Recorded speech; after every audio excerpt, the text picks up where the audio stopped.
What if we told you that some of your favorite screen legends were gay? Which revelation will shock you the most? And which did you secretly suspect all along? Let's find out. Number 10. Marlon Brando. Marlon Brando is acknowledged for his extraordinary acting abilities.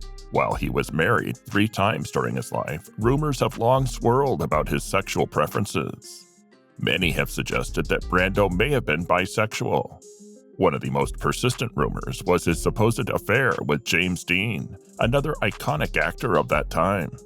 However, allegations in Darwin Porter's biography, Brando Unzipped, suggest that Brando had intimate relationships with other Hollywood legends, including Carrie Grant, Montgomery Cliff, and Sir John Gielgud.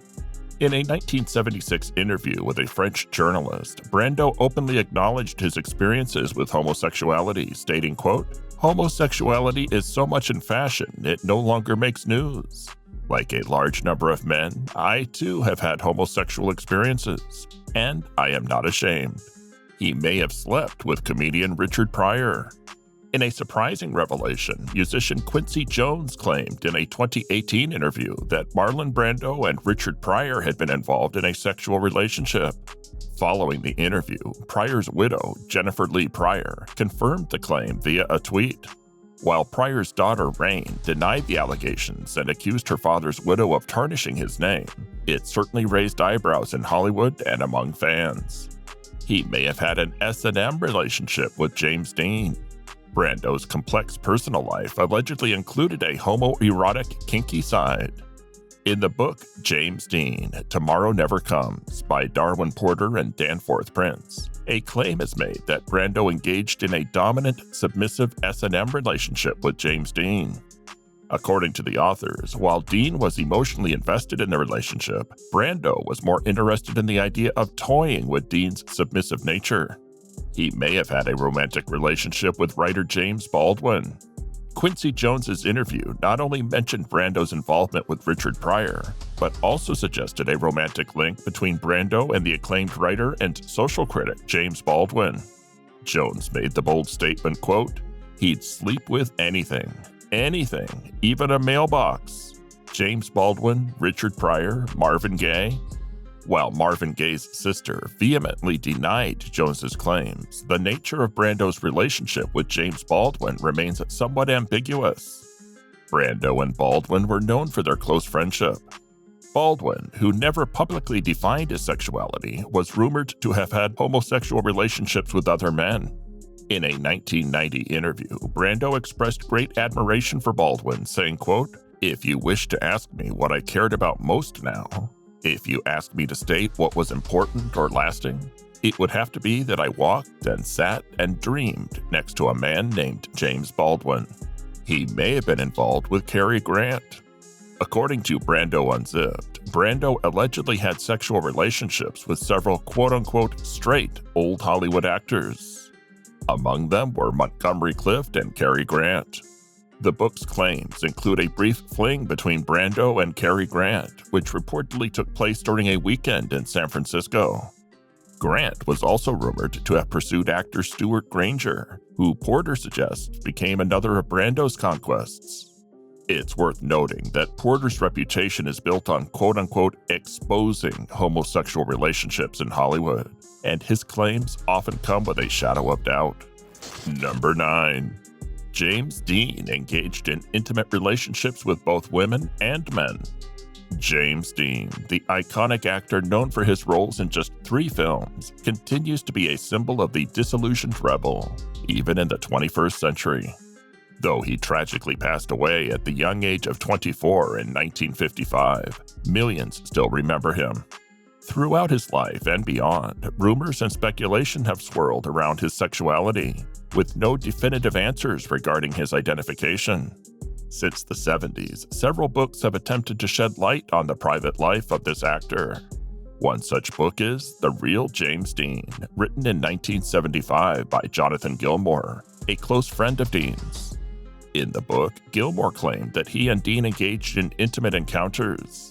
However, despite these accounts, Dean's sexuality remains a subject of ongoing debate and uncertainty. Publicly, Dean dated several women, including actresses Barbara Glenn, Pierre Angeli, and Ursula Andress. However, it's widely acknowledged that he was also secretly involved with men. When questioned about his sexuality, Dean responded, quote, "No, I am not a homosexual, but I'm also not going to go through life with one hand tied behind my back." One of the significant relationships that's come to light is his connection with William Bast. Bast, who was also Dean's roommate, later admitted to sexual experimentation with Dean. Bast described their relationship as complex, and it's been suggested that it was somewhat incestuous. Another biography, Boulevard of Broken Dreams, The Life, Times, and Legend of James Dean, by Paul Alexander, proposed that Dean had a relationship with Pastor James D. Word. Elizabeth Taylor, his co-star in Giant, made a public statement suggesting that Dean had confided in her about being sexually abused by a priest after his mother's death. Warner Brothers, with whom Dean had a contract, promoted him alongside gay actors Rock Hudson and Tab Hunter, marketing the three as the studio's, quote, eligible bachelors. Biographer Darwin Porter alleged that Dean had a sadomasochistic relationship with actor Marlon Brando, while the director of Rebel Without a Cause, Nicholas Ray, stated that Dean was bisexual. There's still ongoing debate about whether Dean's relationships with men were primarily for career advancement or reflective of his true sexual orientation. Nevertheless, Dean's enduring legacy has earned him the title of, quote, the male gay icon of all time, according to the Gay Times Readers' Awards. Dean's untimely death certainly hasn't diminished his presence in the public consciousness, nor has it quelled discussions about his sexual orientation. The question of whether James Dean was gay remains unanswered, leaving him forever a rebel without a cause and a rebel without a label. Number 8. Spencer Tracy may have hidden his preferences due to his religious faith. Spencer Tracy enjoyed a 4-decade-long career that earned him 9 Academy Award nominations and 2 wins. Despite his professional success, his personal life was marked by intriguing rumors surrounding his sexuality, which he may have kept hidden due to his Roman Catholic faith. Tracy's marriage to Louise Treadwell produced 2 children, but the couple never divorced, citing Tracy's Catholic upbringing as the reason for their estrangement. In Hollywood, Tracy gained a reputation as a hard-partying star and was romantically linked to starlets such as Ingrid Bergman and Hedy Lamarr.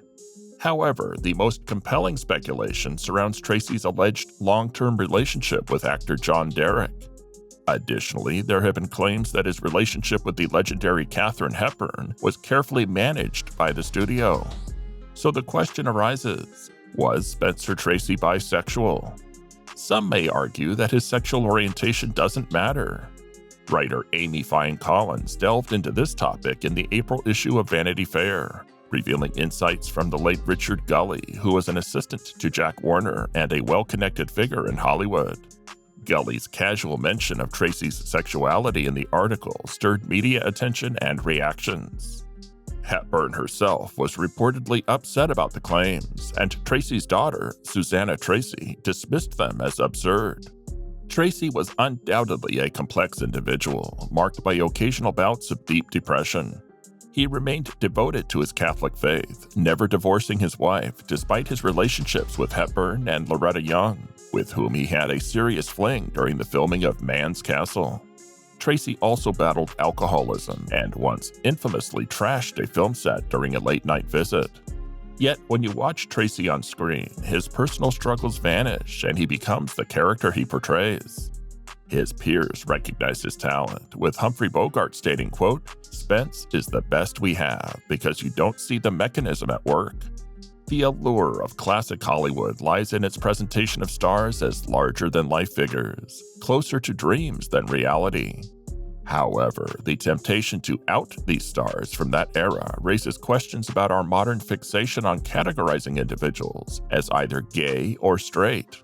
The truth is, gender identity can be fluid, and most people don't fit neatly into these binary categories.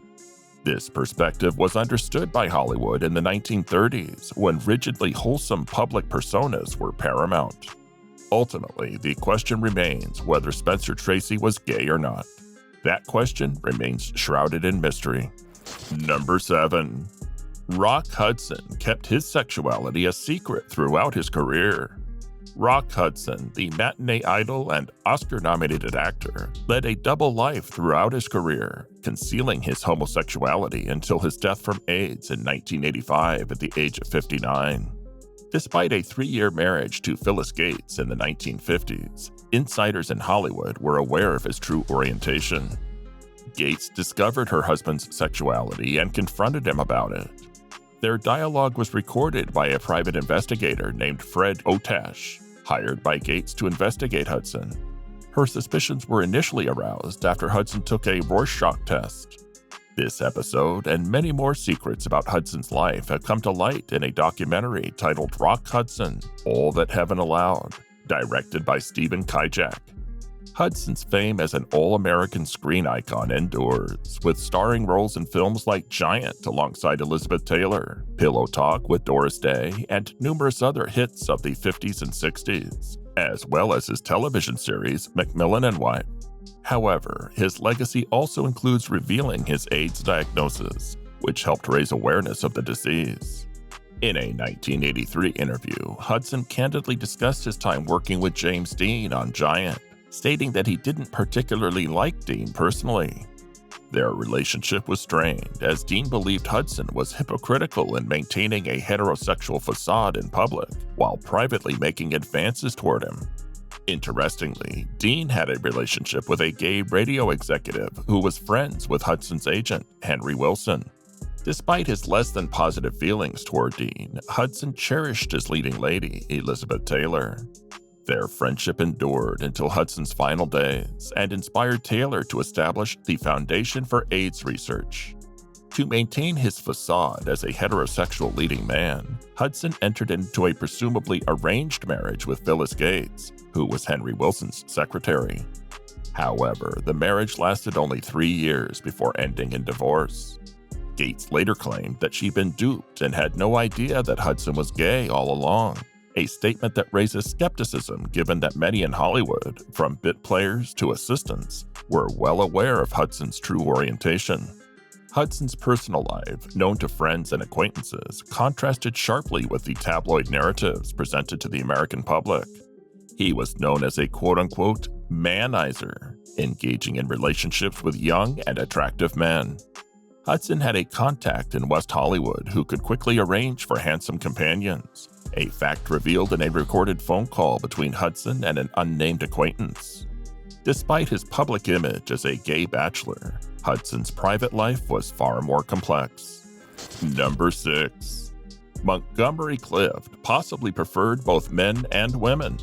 Montgomery Cliff, the enigmatic heartthrob of the 1950s and a 4-time Academy Award-nominated actor, maintained a private personal life that kept his dating life out of the scandal papers. Unlike many of his Hollywood peers, Cliff resided in New York, further shielding his personal life from public scrutiny. Throughout his career, Cliff was linked to Elizabeth Taylor in a seemingly will they or won't they relationship. Hollywood insiders were aware of rumors surrounding Cliff's preferences, which were not strictly straight. Debbie Reynolds, in her memoir, recalled seeing Cliff and Taylor engaged in intimate behavior, noting that Cliff had both boyfriends and girlfriends. She stated, quote, "Even though Monty had boyfriends as well as girlfriends, it was obvious that he and Elizabeth had been intimate. Elizabeth could seduce any man, gay or straight." For years, a cult of personality had surrounded Montgomery Cliff, focusing on his perceived miseries and portraying him as a beautiful but tormented soul. His exceptional talent and good looks captivated audiences, while his involvement with stars like Elizabeth Taylor fueled rumors about his personal life. The documentary Making Montgomery Cliff takes a different perspective on the actor's life, sifting through a vast family archive to present an alternative narrative. Jack Larson, known for playing Jimmy Olsen on the 1950s TV series Adventures of Superman, recalled Cliff's carefree nature and mentioned that Monty was not worried about being gay. Larson emphasized that Cliff had a great sense of humor and was quite different from the public's perception.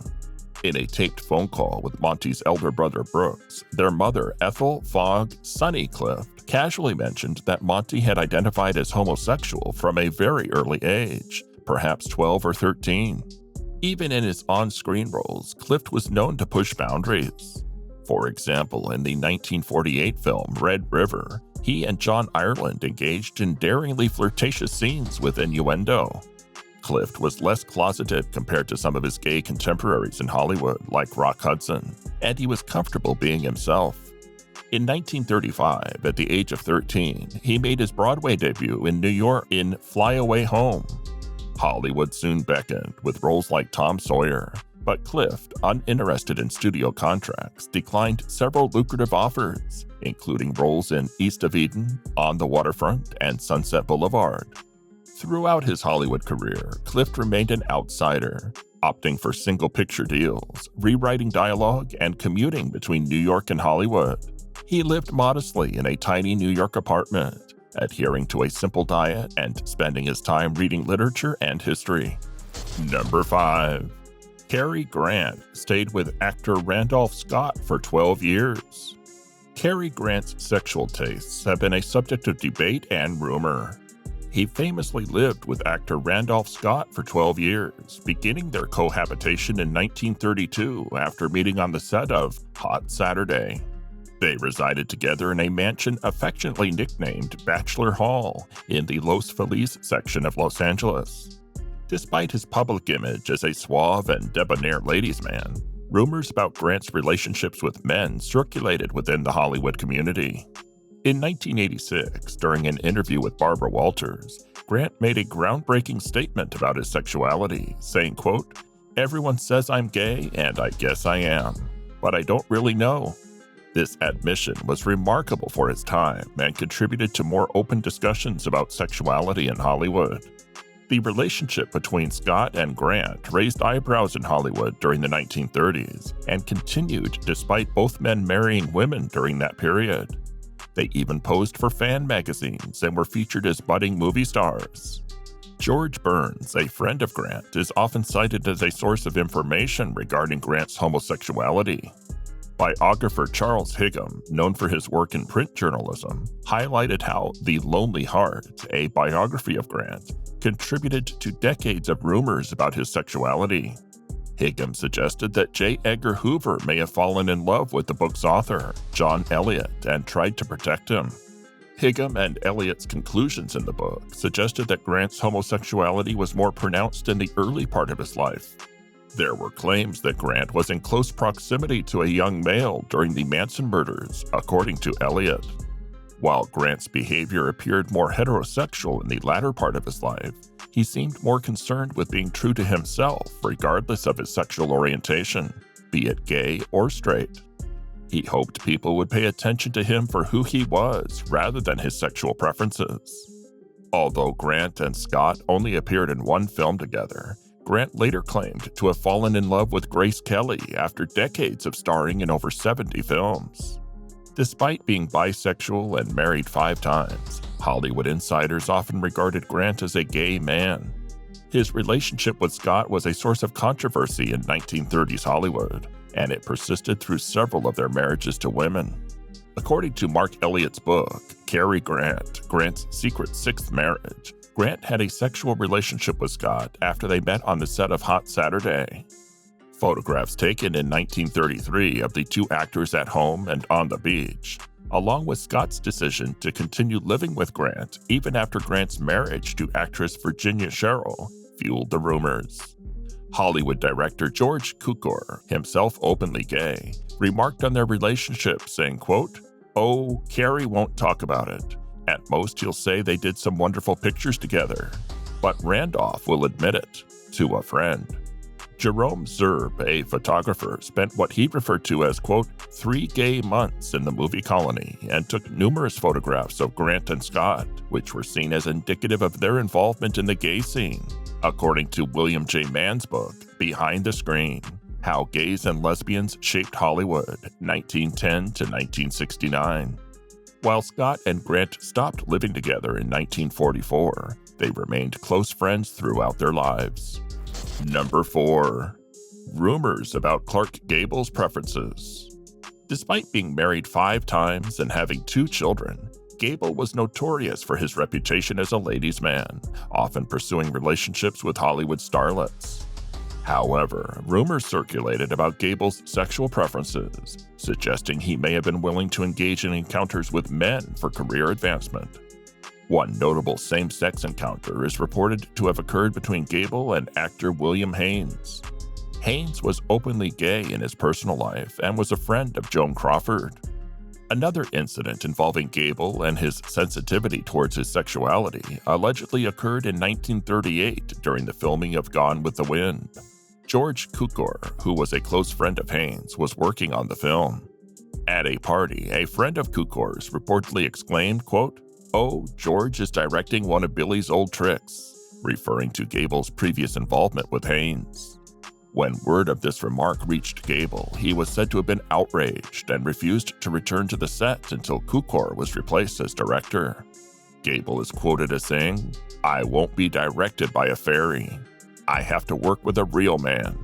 Victor Fleming was brought in to finish directing the film. Gable's early life was marked by difficult circumstances, including an unconventional upbringing, the loss of his mother shortly after his birth, and challenging jobs, such as working as a lumberjack. He left his tough, working-class background to pursue a career in acting. He had a complex relationship with his father, who often criticized him and referred to him as a sissy. During his early years in Hollywood, Gable had multiple relationships, including a marriage of convenience to Josephine Dillon, an acting coach who claimed she would make an actor out of him. Gable later claimed that that marriage was never consummated. Gable's first possibly homosexual relationship is said to have occurred during his time with a roving acting troupe, when he was romantically involved with actor Earl Larimore. Additionally, Gable had a close relationship with actor Rod LaRoque while working on the film Forbidden Paradise, which could also be interpreted as a homosexual relationship. Throughout the 1920s and early 1930s, Gable worked in theater touring companies and films. His breakthrough came with It Happened One Night. Gable's iconic scene in the film, where he removes his shirt without an undershirt, further solidified his image as a manly leading actor. William Faulkner, the renowned writer, befriended Gable in Hollywood during the mid-1930s. Faulkner, along with Ben Wasson, reportedly hunted with Gable, suggesting a close bond between the men. While Gable was known to have had relationships with both men and women, David Brett, a biographer, labeled him as bisexual because of his involvement with individuals of both genders. In later years, Gable had a close confidant and companion in Ben Maddox, a syndicated journalist. Maddox played a role in protecting Gable's secrets, while sometimes compromising other people's heterosexual affairs for tabloid fodder. Despite his numerous affairs and marriages, Gable was famously wed to actress Carole Lombard, whom he considered the love of his life. Lombard once quipped disparagingly about Gable's manhood, saying, quote, "If he was 1 inch shorter, we'd be talking about the Queen of Hollywood." Gable's final film, The Misfits, saw him forming an unlikely friendship with gay co-star Montgomery Cliff, while also dealing with the challenges posed by co-star Marilyn Monroe's substance abuse issues. Number 3. Raymond Burr met the man who would be his life partner in 1960. Raymond Burr, renowned for his portrayal of iconic TV characters like Perry Mason and Robert Ironside, was a prominent figure in American television during the 50s and 60s. He gained fame for his role as Perry Mason, a brilliant defense attorney who never lost a case. In 1948, Burr married Isabella Ward, but their marriage was short-lived and ended in divorce. It was during the production of Perry Mason in 1960 that Burr met fellow actor Robert Benavides. The two actors formed a deep and enduring bond, remaining together until Burr's death in 1993. While Burr often referred to Benavides as his business partner, their relationship extended far beyond a professional partnership. Burr and Benavides purchased land together in the 1980s and embarked on a venture that would see them establish a vineyard in California's Sonoma County. Their partnership was not just limited to business, but was also a romantic and lifelong commitment. Throughout his career, Burr took an unconventional approach to handling questions about his personal life, particularly regarding his sexuality. At a time when being openly gay in Hollywood was often stigmatized and detrimental to one's career, Burr chose to create a fabricated narrative to conceal his homosexuality. He claimed to have been married to a Scottish actress who tragically perished in a plane crash in 1943, alongside the famous actor Leslie Howard. Burr's story went on to include fictional wives and even a fictional deceased son. In reality, Burr had been married once, briefly, to an aspiring actress, and their marriage had ended in divorce. His elaborate fabrications about multiple marriages and tragic losses were part of a strategy to deflect attention from his personal life and maintain his public image. Despite the need to create a facade, Burr was known as a likable individual in the industry, and he found happiness in his long-term relationship with Benavides. Their partnership, both personally and professionally, remained strong for decades, challenging societal norms. Raymond Burr passed away in 1993. Number 2. Richard Pryor and Marlon Brando may have had an encounter. In February 2018, Jennifer Pryor, the widow of the legendary comedian Richard Pryor, made headlines by confirming that her husband had had an intimate affair with the iconic actor Marlon Brando during the 1970s. Pryor addressed this revelation in response to comments made by Quincy Jones during an interview with Vulture.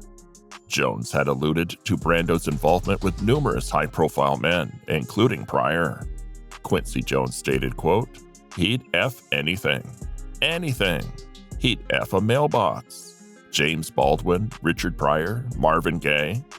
These comments sparked public interest and discussion about the relationships Brando had had during his lifetime. Jennifer Pryor corroborated Jones's statement, affirming that Richard Pryor had never hidden his sexuality from their close circle of friends. She mentioned that Pryor had documented his relationships with men in his diaries. In a response to TMZ, Jennifer Pryor made a lighthearted comment about the 1970s drug culture, saying, quote, "It was the 70s. Drugs were still good, especially Quaaludes. If you did enough cocaine, you'd F a radiator and send it flowers in the morning." This comment reflected the freewheeling spirit of the era. Jennifer and Richard Pryor were married in the early 1980s and then again in 2001, with their marriage lasting until Pryor's passing in 2005. Pryor was known for his influential career in comedy and was married multiple times, fathering 7 children. Number 1. Anthony Perkins wishes to be with someone different. Anthony Perkins, best known for his iconic role as Norman Bates in the Psycho films, led a complex personal life that included both heterosexual and homosexual relationships.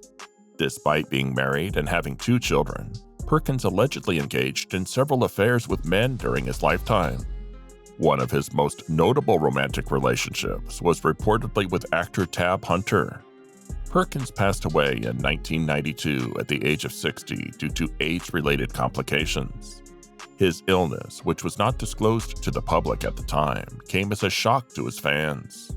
The book Split Image: The Life of Anthony Perkins by Charles Weinkauf delves into the intricacies of Anthony Perkins' life, shedding light on the challenges faced by gay actors in Hollywood during the mid-20th century. The book not only explores Perkins' career, which included a breakthrough role in Psycho, but also delves into the struggles he faced due to typecasting and the changing landscape of Hollywood. One of the central themes of the book is the closeted life led by many gay actors during that era.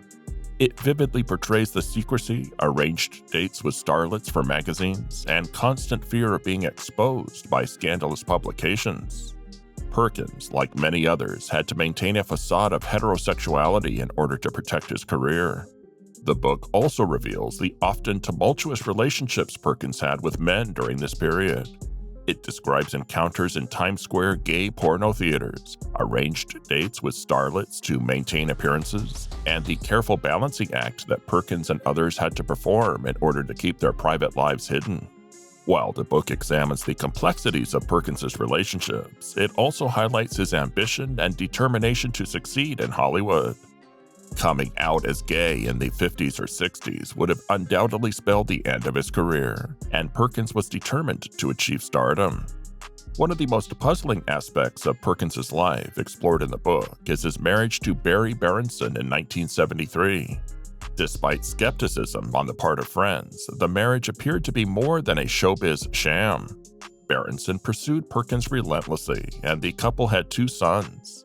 By all accounts, Perkins was a devoted husband and father, though his gay friends had their doubts about his fidelity. Split Image provides a comprehensive look into Perkins's double life, exposing the challenges faced by gay actors in Hollywood during a time when coming out was simply not an option for most. The book's release followed a 1990 National Enquirer story that broke the news of Perkins's battle with AIDS, which ultimately led to his death in 1992.